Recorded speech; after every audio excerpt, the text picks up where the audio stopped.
नमस्ते दोस्तों, welcome back to my channel total physical education.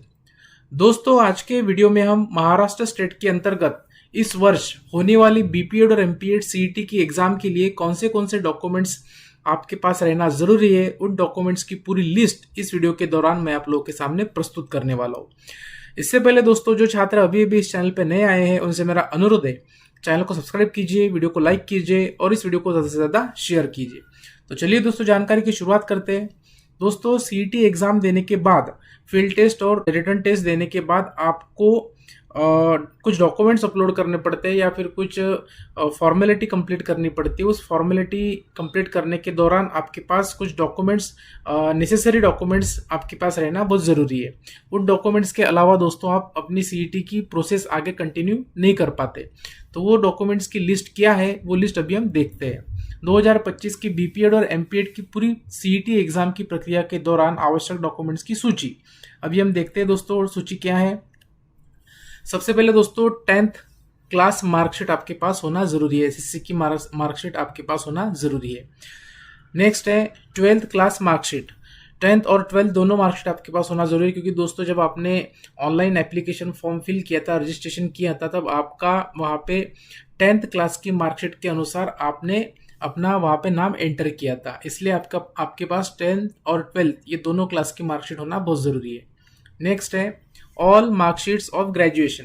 तो दोस्तों, जैसे कि आप सभी को पता है, बीपीएड का कोर्स ये ग्रेजुएशन बेसिस पे होता है। ग्रेजुएशन आपका कंप्लीट होना जरूरी है। ग्रेजुएशन जिनका कंप्लीट है वही बीपीएड का कोर्स कर सकते हैं। इसलिए आपका ग्रेजुएशन, जो भी आपने बीए, बीकॉम, बीएससी जो भी आप कर रहे हैं, वो कोर्स अर्थात 3 साल का कोर्स आपका कंप्लीट होना जरूरी है। तभी इसके बाद आप बीपीएड के लिए अप्लाई कर सकते हैं। तो तीनों ईयर की आपके पास मार्कशीट होना जरूरी है। सभी सेमेस्टर की मार्कशीट आपके पास होना जरूरी है। नेक्स्ट है दोस्तों, caste certificate only for local state candidates. अब देखिए दोस्तों, यहाँ पे कास्ट सर्टिफिकेट के बारे में मैं आपको यहाँ पे बताना चाहूंगा। जो महाराष्ट्र स्टेट के लोकल कैंडिडेट्स है उनको ही यहाँ पे कास्ट का बेनिफिट मिलने वाला है, कैटेगरी का बेनिफिट मिलने वाला है। इसके पहले भी वीडियो में मैंने आप लोगों को बताया था दोस्तों, जो महाराष्ट्र स्टेट के लोकल कैंडिडेट्स है उन्हीं स्टूडेंट्स को, यहाँ पे केवल उन्हीं स्टूडेंट्स को कैटेगरी का बेनिफिट मिलने वाला है।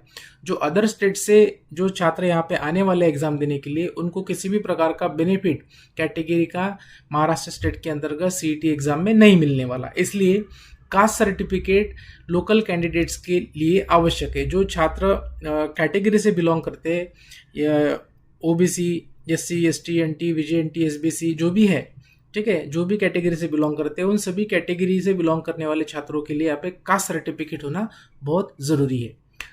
नेक्स्ट है दोस्तों, cast validity certificate only for local state candidates. Same वही चीज है दोस्तों यहाँ पे, कि जिनके पास कास्ट सर्टिफिकेट है, नॉन क्रिमिलियर भी होना जरूरी है। साथ ही देखिए दोस्तों, यहाँ पे नॉन क्रिमिलियर भी होना जरूरी है। कास्ट सर्टिफिकेट के साथ नॉन क्रिमिलियर भी होना जरूरी है। जो छात्रों को नॉन क्रिमिलियर अप्लाई है, जिन छात्रों के लिए, उनके पास नॉन क्रिमिलियर भी होना जरूरी है, वो भी वैलिड नॉन क्रिमिलियर होना जरूरी है। साथ ही साथ कास्ट वैलिडिटी सर्टिफिकेट भी होना जरूरी है, वो भी लोकल कैंडिडेट्स के लिए, जो महाराष्ट्र स्टेट से बिलोंग करते हैं उन्हीं छात्रों के लिए यहाँ पे कास्ट वैलिडिटी सर्टिफिकेट होना जरूरी है।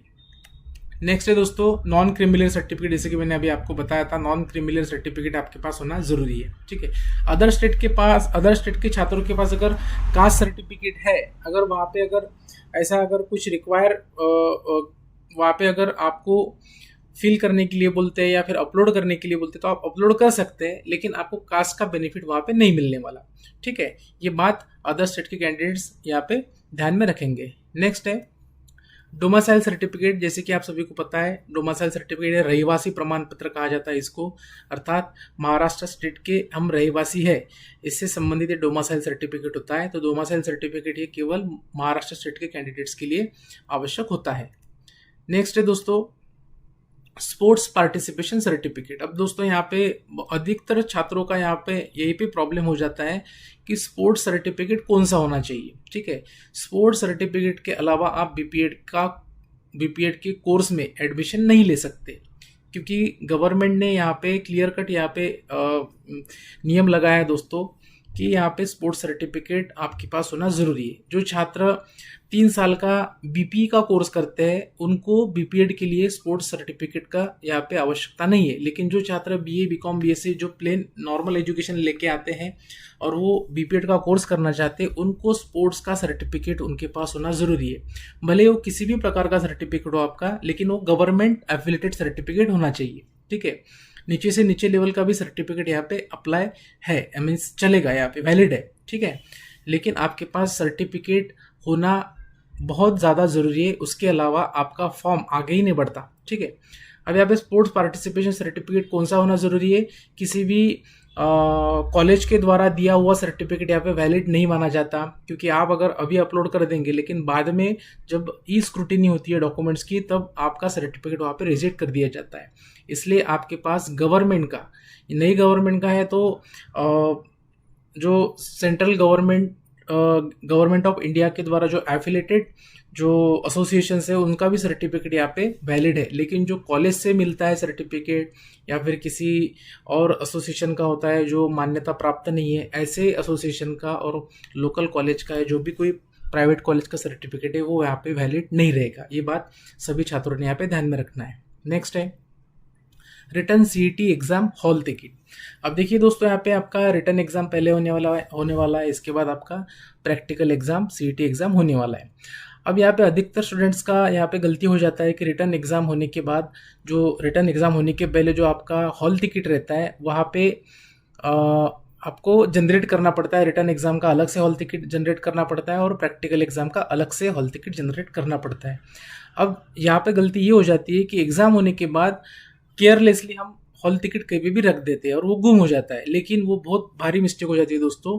आपको अपना हॉल टिकट एग्जाम होने के बाद केयरफुली संभाल के रखना है, क्योंकि जब आप डॉक्यूमेंट्स अपलोड करने का, इस स्क्रूटिनी के लिए जब आप लोग डॉक्यूमेंट्स अपलोड करते हैं, रिजल्ट लगने के बाद फिर से एक बार लिंक ओपन हो जाती है, वहाँ पे आपको डॉक्यूमेंट्स अपलोड करना पड़ता है। उस समय आपको ये दोनों हॉल टिकट लाजमी आपके पास होना ज़रूरी है, क्योंकि वो दोनों हॉल टिकट वहाँ पे अपलोड करने पड़ते हैं। ठीक है, रिटर्न एग्जाम का हॉल टिकट, इसके ऊपर वहाँ के इन्विजिलेटर की सही होना ज़रूरी है। प्रैक्टिकल एग्जाम का जो हॉल टिकट है वहाँ पे भी इन्विजिलेटर की साइन होना बहुत ज़रूरी है। ठीक है, ये दोनों हॉल टिकट आपको एग्जाम होने के बाद केयरलेसली आप कहीं पे भी उसको न डालते हुए उसको आपको केयरफुली अपने पास कहीं पे भी सेफ रखना है, जिससे आपको आगे की प्रोसेस करते समय कोई दिक्कत ना हो। ठीक है, नेक्स्ट है practical CET exam hall ticket. जैसे कि मैंने आपको बताया, रिटर्न एग्जाम और प्रैक्टिकल एग्जाम का जो हॉल टिकट है आपको केयरफुली संभाल के रखना है। नेक्स्ट है BPEd and MPEd CET exam printed form. अब देखिए दोस्तों, यहाँ पे आपने जब बीपीएड और एमपीएड का जो आपने रजिस्ट्रेशन फॉर्म पहले फिल किया था, ठीक है, सबसे पहला जब आपने रजिस्ट्रेशन किया था तो आपके पास वो प्रिंटेड फॉर्म है। ठीक है, वो प्रिंटेड फॉर्म आपको संभाल के रखना है। उसकी पीडीएफ आपको अपने गूगल में या फिर आपके पास लैपटॉप होगा या फिर आपके ईमेल में आपको सेव रखना है। ठीक है, वो प्रिंटेड फॉर्म आपको एडमिशन के समय तक आपको वहाँ पे उसकी ज़रूरत रहने वाली है, इसलिए आपको प्रिंटेड फॉर्म को केयरफुली संभाल के रखना है। ठीक है, क्योंकि आप जब डॉक्यूमेंट्स अपलोड करते हैं तो उस समय आपको ये प्रिंटेड फॉर्म, जो कि आपका रजिस्ट्रेशन फॉर्म है, वो फॉर्म भी आपको वहाँ पे अपलोड करना पड़ता है। ठीक है, नेक्स्ट है पासपोर्ट साइज फोटो। अब दोस्तों यहाँ पे एक कॉमन सी चीज़ है, ऑनलाइन कोई भी फॉर्म हम जो फिल करते हैं तो वहाँ पे पासपोर्ट साइज फोटोग्राफ लगता है, हमारी साइन भी लगती है, सिग्नेचर भी लगती है, तो ये आपके पास होना ज़रूरी है, पासपोर्ट साइज फोटोग्राफ और सिग्नेचर। ठीक है, नेक्स्ट है ID proof, Aadhaar card, PAN card, driving licence, passport etcetera. अब देखिए दोस्तों, आईडी प्रूफ आपके पास होना बहुत ज़रूरी है। बिना आईडी प्रूफ के आपको ना रिटर्न एग्जाम में अलाउ करने वाले हैं और ना प्रैक्टिकल एग्जाम में अलाउ करने वाले हैं। रिटर्न एग्जाम का तो मैं यहाँ पे आपको स्ट्रिक्टली बताना चाहूँगा दोस्तों, आपके पास ओरिजिनल आईडी प्रूफ और साथ में एक जेरोक्स, जैसे कि मान लीजिए आप रिटर्न एग्जाम के लिए जा रहे हैं, वहाँ पे आप आधार कार्ड लेके जा रहे हैं, तो आधार कार्ड का ओरिजिनल कॉपी भी आपके पास होना चाहिए और रिटर्न उसका एक जेरोक्स कॉपी भी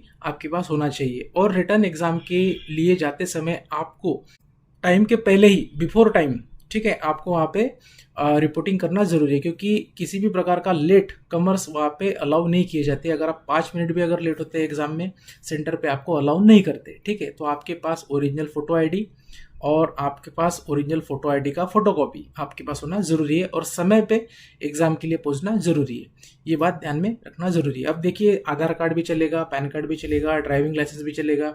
अगर आपके पास पासपोर्ट है, ठीक है, पासपोर्ट का भी आपका आईडी प्रूफ करके उसको वैलिड माना जाएगा। ठीक है, तो इस प्रकार से दोस्तों ये सभी डॉक्यूमेंट्स आपके पास होना ज़रूरी है। उम्मीद करता हूँ वीडियो आपको अच्छा लगा होगा। मिलते हैं अगले वीडियो में नई जानकारी के साथ, तब तक के लिए जय हिंद।